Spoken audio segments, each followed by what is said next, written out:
accounts was a very, very stimulated, fulfilled lawyer. Doing all the right things doesn't always make you happy and fulfilled. It might for a while, or maybe it will your whole life, and if it does, do it with relish. But if it doesn't, don't be afraid to try and do something else. Am I running out of time? Okay. I can talk for hours about all this because, in fact, I chose a life like this. I had to finally conclude at one point that I'm basically a misfit and a renegade, and I don't fit into these great places that everybody gravitates to, and I tried them, and it just didn't work for me. And I love pro bono work. I just love making an impact. You acquit someone in a homicide case who never would have a chance, who's innocent, who has no resources. There's no better feeling when you see what it's done to that person and their family.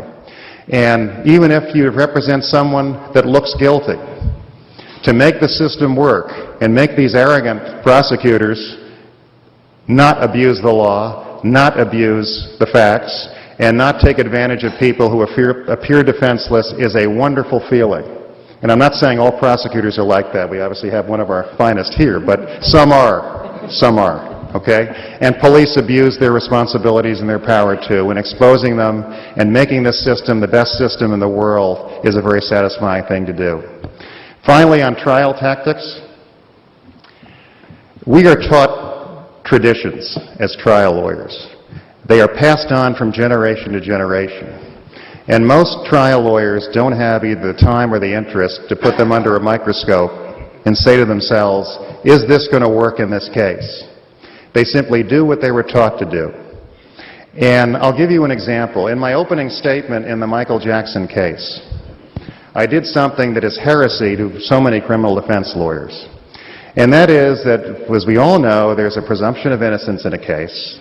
The prosecution has the burden of proving a case beyond a reasonable doubt, and the defense doesn't have the burden of proving anything. Okay? That all sounds delightful. What does it mean in a courtroom? Well, here's what I think it means, and here's what I thought it meant in the Jackson case. First of all, I think jurors think the lawyers know what the truth is, whether we do or not. Second of all, they want to know what the truth is. And I believe when a defense attorney gets up in an opening statement and looks at the jury and says, my client is presumed innocent, they have the burden of proof, you'll have reasonable doubt at the end of this case. I think the typical jury looks at that defense attorney and says, his client's guilty, he just thinks he can stop them from proving it. That's what I believe. Walking into the Jackson trial, I fervently believe we had the truth on our side. We had the evidence on our side, and we were in the right. And I saw no reason not to flaunt that. I saw no reason not to hit the prosecutors over the head with it. And I got up in my opening statement, and I said, I'm going to make promises to you. I'm going to make contracts with you. I'm going to prove this man's innocent. I never mentioned the burden of proof. I never mentioned reasonable doubt. I had a reason not to do that. And that is that I wanted to be the bearer of truth, not them. I did not want to look like someone who was playing with technicalities. Let them look like it. And I felt we got the momentum right in our opening statement. I felt we never let up. And I think that's why he was exonerated to the extent he was. You're taught cross-examination in law school. You're taught don't ask open-ended questions. Don't ask a how question. Don't ask a why question. You're inviting an avalanche of horribles if you do that. Well, I think you need to start off by following that principle. But if you follow that principle your whole career, you will never be a great cross-examiner. Because you can't be a great cross-examiner unless at some point you start taking those risks and taking those chances. You just have to reach a point where your instincts tell you, this is where I can do it, and this is where I can't. Following the Robert Blake preliminary hearing, which was televised for 3 weeks, some court TV reporters told me, they said, we haven't seen anyone ask so many open-ended questions as you. But you always seem to make it work in your direction. And it's something I had to work at for a long time because I was taught exactly what you're being taught. Now, you can't be afraid of your case, especially if you have the truth with you. Don't be afraid of your case. Don't walk on eggshells like so many defense attorneys do. Many people said I should have rested when the prosecution rested in the Michael Jackson case because our cross-examination had been so effective. And I'll tell you, if I had rested, I think we would have at least gotten a hang. I don't think we necessarily would have gotten a not guilty. And I felt that if we got a hang, It would have made me famous because everybody thought you can't win the case. They'd say he's very good. He hung the jury in this big case, just like Leslie Abramson did in the first Menendez trial. Would have been probably great for me. What would it have done to my client? First of all, the prosecutors would have retried the case and corrected a lot of the mistakes they made. The judge may have changed some rulings that I thought I could use to our advantage. I didn't think Michael Jackson's life would be saved by resting when they rested. Now, when you put on your own case, you run risks because your witnesses are now subject to cross-examination. But again, I felt we had the truth. I felt we had the evidence. So I did not rest. We put on 50 witnesses. They had put on 90, and we got the result we got.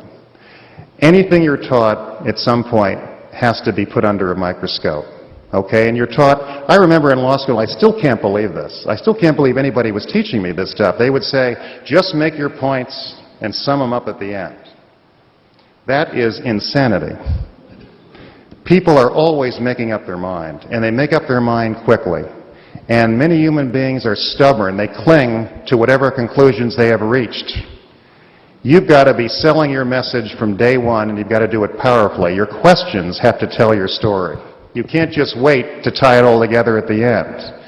And don't assume jurors are thinking what you're thinking. You've got to really hit them over the head with your message. And essentially, you've got to give an opening statement in your opening statement, in your cross-examination, in your direct examination, and in your closing. There are 4 times to tell your story. Don't think cross-examination is just there to discredit a witness. It's there to tell your story. And how you discredit a witness depends very much on what you think of that witness. Because there are some witnesses that you have the feeling they're great actors, they're sociopaths, they're psychopaths, whatever they are, but you know that the longer they're up there, the more they're going to expose themselves. And they might expose themselves in a split second, but they will do it. And sometimes it helps you to have a witness on for days. Now, I was criticized for over-trying my case. One night I was channel surfing, and here's somebody, frankly, I think it was in Boston, saying he's over-trying his case. The guy never set foot in the courtroom or saw anything, but there I was over-trying my case. Well, I assume what this person meant was, why would he have a witness on this long? Because there were witnesses that the prosecution was relying on, who I truly concluded, the longer they're up, the worse it's going to be. Even if you're talking about small stuff that doesn't seem consequential, that's not the point.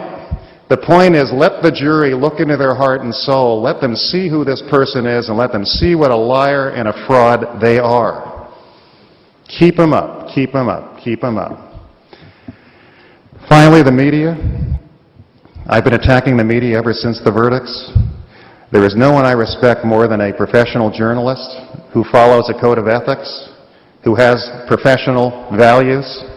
This is the kind of journalist who, when they're reporting on what is happening in a courtroom, never gives you the impression they have a stake in the outcome. If they report on a verdict, you never know what they really think personally, because they're professionals. We had them in this case. We had Linda Deutsch from Associated Press. We had Mike Taibbi from NBC. These are professionals. Dawn Hobbs from the Santa Barbara News Press. We also had a bunch of clowns, okay? I call them tabloid reporters. I don't call them journalists. You shouldn't dignify them with that title. People from Court TV, people from some of the cable stations, people who were screaming and yelling when they never set foot in the courtroom, trying to make you think they knew what was going on, former prosecutors and defense attorneys in New York who never set foot in the courtroom were passionately telling you about the significance or insignificance of a witness or a piece of evidence just to be seen on camera. And the reporting was dreadful, by and large, dreadful. Keep this in mind. The media's priorities are completely different from the priorities of those who participate in a trial. They are not under oath. They have no responsibility for what happens to the defendant, or if there's a victim, the victim or the people in the family of the victim or the family of the defendant. They are never going to blame themselves for whatever the outcome is. There are very few court orders they have to follow. There may be orders that they can sit in a certain place or park in a certain place, but that's about it. And the only thing they care about are ratings and money. It could be the most boring day ever in a courtroom, and you'll turn on the TV and they'll talk about how dramatic and exciting it was that day. because they're trying to capture their audience. They want to continue to capture their audience. It's all business. And usually when they predict the outcome in a high-profile case, they are wrong. In Menendez 1, they said it would be guilty. It was hung. In O.J. Simpson, they said it would be guilty. It was an acquittal. In Robert Blake, they said it would be guilty, and it was an acquittal. In Scott Peterson, they said it would be not guilty or a hung. It was guilty and a death verdict. And in Michael Jackson, the overwhelming consensus in the media was it will be a conviction, and it was 14 not guilties. The cases are won in the courtroom. They're not won outside the courtroom. You have to be concerned with the media. You'd like good things said about your client, but if you spend too much time on what's happening with the media and detract from your preparation to win in front of those 12 jurors, you're probably going to end up very disappointed. The cases are won inside the courtroom. Generally speaking, American juries are very honorable, very hardworking, and they take their job seriously, and in my opinion, are not affected by the media. Now, there are lawyers out there promoting themselves as jury shapers and media experts and all this, and I don't buy it. You want someone who knows how to try a case and focuses on trying that case, nothing else.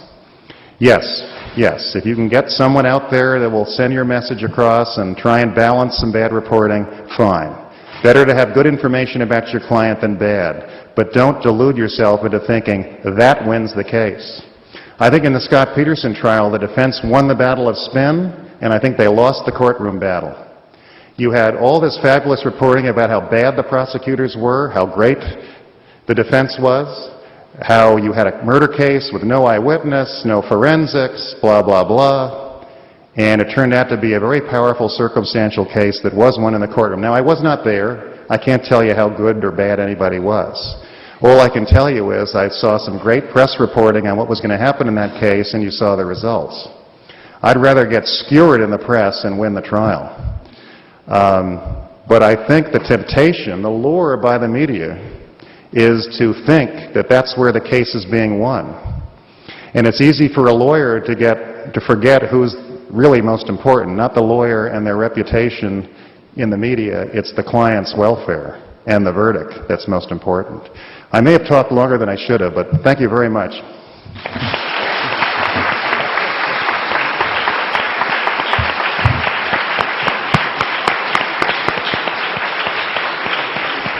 Thank you very much, Tom. And you mentioned the media, and of course we have a media rebuttal. Dan Abrams joins us from local studio in Watertown today, where he taped his program tonight. As I said before, he was the face of journalism on cases like the Scott Peterson case and the Michael Jackson case. A lawyer and a journalist, and someone who has given critical and insightful perspectives on it. And his point of view, having watched the Jackson case very carefully and reported on it in other cases of the 20th and 21st century, please welcome Dan Abrams.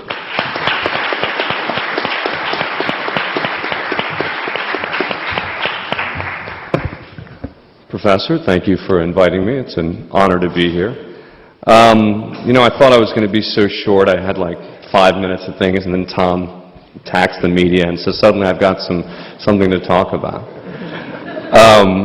First, before I talk about the Jackson case, before I talk about media coverage of trials, etc., let me say that in terms of the Michael Jackson case, I don't think that Tom Mesereau is giving enough credit to Tom Mesereau. He's talking a lot about the evidence, something about trial tactics, etc. But Tom Mesereau is, and I'm going to attack him in a moment for some of the things he just said, but he is one of the few lawyers in the country who puts his money where his mouth is. He is a guy who doesn't just talk about pro bono work. He doesn't just talk about the community. This is someone whose face should not be known for the Michael Jackson case, but should be known for all of the work he does pro bono and in the communities and for underprivileged defendants, etc. That's why Tom Mesereau should be the famous attorney that he is, and he deserves every bit of the attention and the compliments that he gets. And that's not the case. I would not be saying that with many lawyers who'd be sitting here. I don't feel any obligation to compliment Tom I will say that the other person who I think deserved that sort of credit, who didn't get it, who became known for something